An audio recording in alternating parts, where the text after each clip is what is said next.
প্রথমে জানাই আমার সকল বন্ধুদেরকে নমস্কার ও অনেক অনেক ভালোবাসা। তোমরা সবাই কেমন আছো? আশা করছি অনেক ভালো আছো।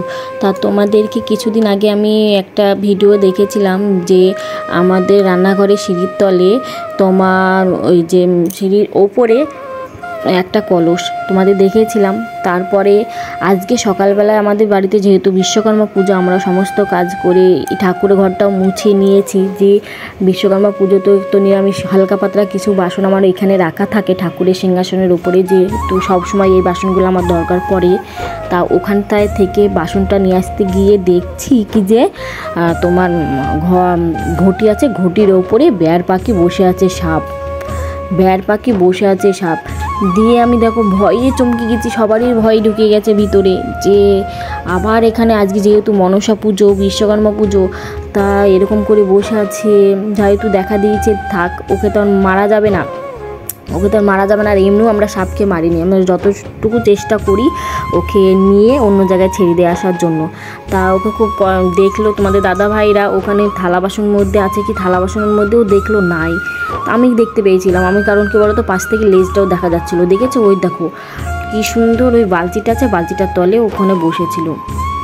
দিয়ে ওরা চেষ্টা করছে যে বাসন এইটাকে ওই একটা কৌটোর মধ্যে পুড়িয়ে যাতে ওই জঙ্গলে ছেড়ে দিয়ে আসা যায়। অনেক চেষ্টার পরে ওরা দেখো দুজনা মিলি, তোমার দাদা ভাইয়ের বন্ধু, যেহেতু সেদিনকে আমাদের এখানে বিশ্বকর্মা পূজা সব ছেলেপেলেই বিশ্বকর্মা পূজা করে, তা সেমন কাউকে পাওয়া যাচ্ছিল না, হাতের কাছে ওকে পাওয়া গেছে রাজা।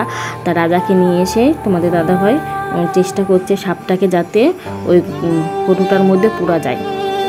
আর আমরা তো কিছুদিন ধরে ভীষণ ভয়ে ছিলাম, কারণ সিঁড়ির তলে যেহেতু ওরকম একটা কলস দেখা গিয়েছে, সিঁড়ির তলে যাবতীয় যা ছিল সব পরিষ্কার করে একটা ছোট্ট ঘরে রেখে দিয়েছি যাতে আর ওখানে না যায়। আর এমনিও আমরা খুঁটিনাটি জিনিস বারে তাকিয়ে দেখছিলাম, শুধু কাজ করছে আর মনে হচ্ছে এখানে কি সাপ আছে, ভয়ে জীবন শুকিয়ে যাচ্ছে বারে। আর রাত্রিবেলায় তো রান্না করতে গেলেই তো খুবই ভয় লাগছে, যে আলো তো জ্বলেই তবু ভয় লাগছে যে এখানে আছে কি ওখানে আছে, মানে কীরকম একটা জিনিস দেখে হঠাৎ যেরকম ভয় হয় না, সেরকম আমাদের সবারই ভয় লাগছিল। যেহেতু আমাদের বাড়িতে বেড়ায় না, খুব বেরিয়েছে। আর আমরা তো বারে বলছি ঠাকুর যেখানে আছে ঠাকুর আমাদের দেখা দিও না, দেখা দিলে কি বলো তো ভীষণ ভয় না। কারণ আমার মনা যেহেতু এখনও ছোট, কিছু বোঝে না। অনেক কষ্টের পরে দেখো ওকে কৌটোর মধ্যে পুরা গিয়েছে, অনেক কষ্ট করে কৌটোর মধ্যে পুড়িয়ে নিয়েছে যাতে ওর আঘাত না লাগে, কষ্ট না লাগে। তাই বলে এখন ওরা কৌটোর মধ্যে পুড়িয়ে নিয়ে এখন ও আমাদের বাড়ি ওখানে একটা বাচ্চার আছে, বাচ্চারে ওকে এখন নিয়ে যাচ্ছে ছেড়ে দেওয়ার জন্য।